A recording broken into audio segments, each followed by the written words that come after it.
হাজোৰ কেচিকে জাতীয় বিদ্যালয়ৰ হাইস্কুল শিক্ষান্ত পৰীক্ষাত অৱতীৰ্ণ পৰীক্ষাৰ্থীক শুভেচ্ছা জ্ঞাপন অনুষ্ঠান সম্পন্ন। অসম জাতীয় বিদ্যালয় শিক্ষা সংসদৰ অন্তৰ্গত তথা পৰম শৈক্ষিক ন্যাসৰ দ্বাৰা পৰিচালিত কেচিকে জাতীয় বিদ্যালয় প্ৰাংগণত আজি এক শুভেচ্ছা জ্ঞাপন অনুষ্ঠান সম্পন্ন হৈ যায়। 2025-2026 শিক্ষাবৰ্ষৰ হাইস্কুল শিক্ষান্ত পৰীক্ষাত অৱতীৰ্ণ হ'বলগীয়া বিদ্যালয়ৰ পৰীক্ষাৰ্থীসকলৰ শুভেচ্ছা জ্ঞাপন অনুষ্ঠানত শিক্ষাৰ্থীসকলক অধ্যয়নৰ বিভিন্ন দিশৰ ওপৰত আলোকপাত কৰা হয়।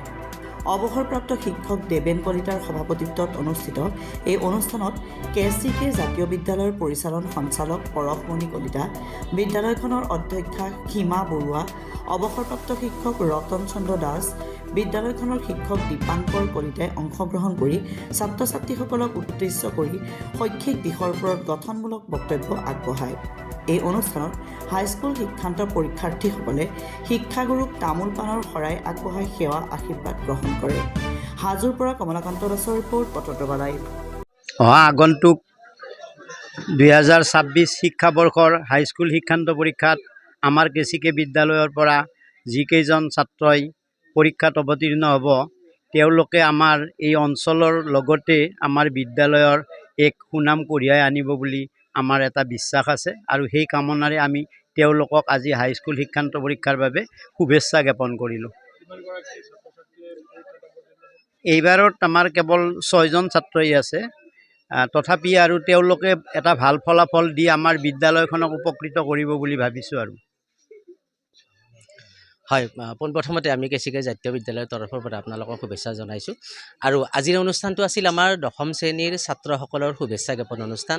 কাৰণ তেওঁলোকে এটা পৰীক্ষাত অৱতীৰ্ণ হ'ব, যিটো পৰীক্ষা তেওঁলোকে ভৱিষ্যতে দি পোৱা নাই, বা আমাৰ বিদ্যালয়তো তেনেকুৱা ছাত্ৰ আমি পোৱা নাই, আমাৰ প্ৰথম বেটছ এইবাৰ। গতিকে আমি তেওঁলোকক শুভেচ্ছা দিছোঁ। তেওঁলোকে সেই যিখন যিটো পৰীক্ষা তাত তেওঁলোকে অৱতীৰ্ণ হ'ব। আৰু আমি সকলোৱে জানো যে হাইস্কুল শিক্ষান্ত পৰীক্ষাৰ ফলাফল হৈছে এখন বিদ্যালয়ৰ মাপকাঠি। সেইটোৰ ওপৰতে বিদ্যালয়খনৰ বহু কথা জড়িত হৈ থাকে। গতিকে আমি বিশ্বাস আছে তেওঁলোকৰ ওপৰত, তেওঁলোকে ভাল ফলাফল লাভ কৰিব। তেওঁলোকৰ যি পঢ়াৰ যি প্ৰস্তুতি, সেই প্ৰস্তুতি আমি নিৰীক্ষণ কৰিছোঁ। তেওঁলোকে খুব ধুনীয়া ধৰণে প্ৰস্তুতি কৰিছে ইতিমধ্যে, আৰু তেওঁলোকে সম্পূৰ্ণৰূপে সাজু পৰীক্ষাত অৱতীৰ্ণ হ'বৰ কাৰণে, ভাল ফলাফল দেখাবৰ কাৰণে। তেওঁলোকো সাজু, আমিও সাজু। গতিকে এই চাগতে পুনৰবাৰ তেওঁলোকক মই আগন্তুক যে হাইস্কুল শিক্ষান্ত পৰীক্ষা তাৰ শুভেচ্ছা জনাই মই সমাপ্ত কৰিছোঁ। আমি কেচিকে জাতীয় বিদ্যালয় অসমৰ ভিতৰতেই সুনাম অৰ্জন কৰাৰ আমি আশা কৰিছোঁ। কেচিকে জাতীয় বিদ্যালয়ৰ যি বাৰ্তা, আমি প্ৰত্যেকে যাতে আমাৰ ইয়াত ডিষ্টিংশ্যন সহ ফাৰ্ষ্ট ডিভিজন হোৱাৰ আমি আশা কৰিছোঁ। আটাইকেইজন ছাত্ৰই উত্তীৰ্ণ হৈ আমাৰ অসমৰ ভিতৰত এটা বিশেষ নাম ৰাখিব বুলি আশা কৰি আছোঁ।